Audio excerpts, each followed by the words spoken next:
Bar association के चुनाव अगले महीने में होने हैं। 5 जुलाई को अधिवक्ता संघ की साधारण सभा की बैठक होगी।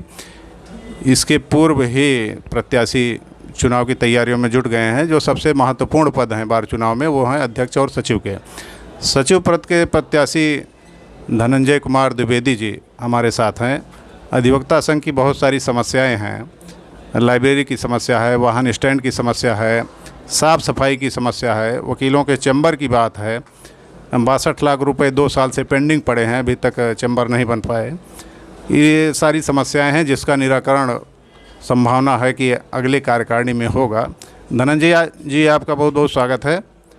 हमारे साथ और 2 अधिवक्ता साथी हैं, धर्मेंद्र श्रीवास्तव जी हैं और सुभाष तिवारी जी हैं। आप दोनों का भी स्वागत है। धर्मेंद्र जी कुछ सवाल पूछना चाहेंगे आप? लाइब्रेरी की व्यवस्था ठीक नहीं है और वर्तमान समय में उसकी पेंडेंसी जो है कहीं पर कोई चीज़ें मिलती नहीं हैं, तो इसकी व्यवस्था में क्या कह सकते हैं?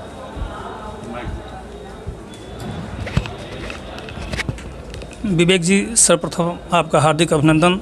मैं समस्त अधिवक्ताओं का स्वागत करता हूं, नमन करता हूं।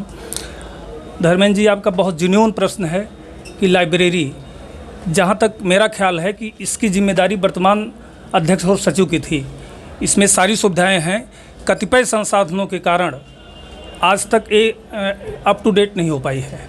तो इसमें मेरी प्राथमिकता होगी कि जो भी कमियां हैं उसको दूर करते हुए लाइब्रेरी से जोड़ा जाए इसको, और इसमें बुकें, कंप्यूटर, लैपटॉप जो भी आवश्यकताएं हों, जिससे अधिवक्ताओं को बाहर न जाना पड़े। कोई रूलिंग हो, विधि व्यवस्था हो, वो सब यहाँ उपलब्ध हों। दूसरी समस्या वाहन चोरी की है। आए दिन होता क्या है कि एक ठेकेदार को ठेका दिया जाता है, 500 वाहन की रखवाली वो अकेले करता है, जो असंभव है। उसमें उसका विकल्प है कि वो 3-4 अपने और वर्कर्स को रखे और गाड़ियों की सुरक्षा करे। इसी माध्यम से जो है चोरी को रोका जा सकता है। बाकी वर्तमान अध्यक्ष सचिव की भी जिम्मेदारी है कि वो पुलिस पे, प्रशासन पे अपना दबाव बना के रखें। साफ सफाई हम ये जानना चाह रहे हैं कि यहाँ पर दीवानी में तमाम गंदगियाँ हैं, तमाम प्रकार से। चैम्बर में जाइए तो बाहर भी नाली जो है बजा रही है, तमाम जो है गंदगी पड़ी हुई है। और आप एक होनहार, एक युवा जो है होने जा रहे हैं महासचिव के पद पर आप लड़ रहे हैं। आप जीतेंगे आने वाले समय में, और जीतने के बाद आपकी क्या प्राथमिकता होगी साफ़ सफाई के लिए।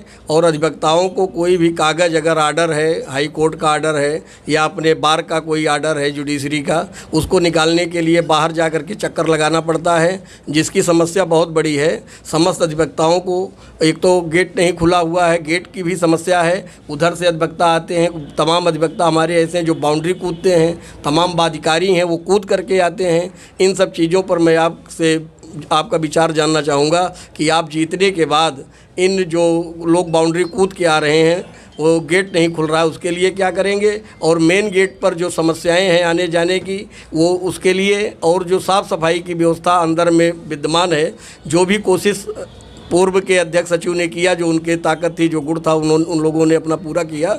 लेकिन अब जो बची हुई समस्या है उसको जो है आपको निदान करना है। आप किस प्रकार से करेंगे, इसी पर मैं आपसे जानना चाहता हूँ। बहुत बहुत धन्यवाद सुभाष जी। देखिए, ये समस्याएं बहुत बड़ी नहीं हैं, केवल करने की बात है।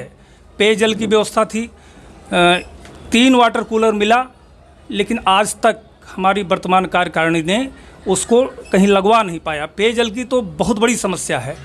और रही बात साफ़ सफाई की, इसमें कुछ सफाई कर्मी की, जमादारों की परमानेंट ड्यूटी हो, डेली वो बार की सफाई करें। ये बहुत बड़ी बात नहीं है, केवल करने की बात है। कोई अगर मन से लगे करे तो ये असंभव नहीं है।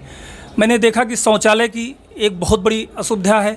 आप चाहे कलेक्ट्रेट को उठा के देख लीजिए, वहाँ पे बना तो है लेकिन वो अस्त व्यस्त है, वहाँ पे कोई सिस्टम नहीं है। आप अपने सिविल कोर्ट में देख लीजिए शौचालय की दशा, आप वहाँ जा नहीं सकते हैं, गंदगी बहुत ज़्यादा है। उसकी साफ़ सफाई के लिए अध्यक्ष सचिव को, वर्तमान कार्यकारिणी को जो भी हो उसको क्या कहते हैं एक्टिव रहना चाहिए, और उसमें जमादारों की नियुक्ति कर करके दूसरे दिन सफाई ज़रूर हो। और एक समस्या जैसे गेट की है, अब तो कोविड लगभग जो है समापन की स्थिति में है, और मैं वर्तमान अध्यक्ष सचिव से इस वीडियो के माध्यम से निवेदन करूंगा कि उस गेट को अविलंब खुलवा दें। दरअसल आने जाने में बड़ी असुविधा हो रही है, और एक गेट है वहाँ भी जो है भीड़ होती है, तो कोविड तो और बढ़ रहा है फिर इससे, तो उसको विनम्र निवेदन है कि इसको जो है अविलंब खुलवाएं। जी धनंजय जी, बहुत बहुत धन्यवाद। उम्मीद है कि आप अपने उम्मीदों पर और जो आपने वादा किया उस पर खरा उतरेंगे।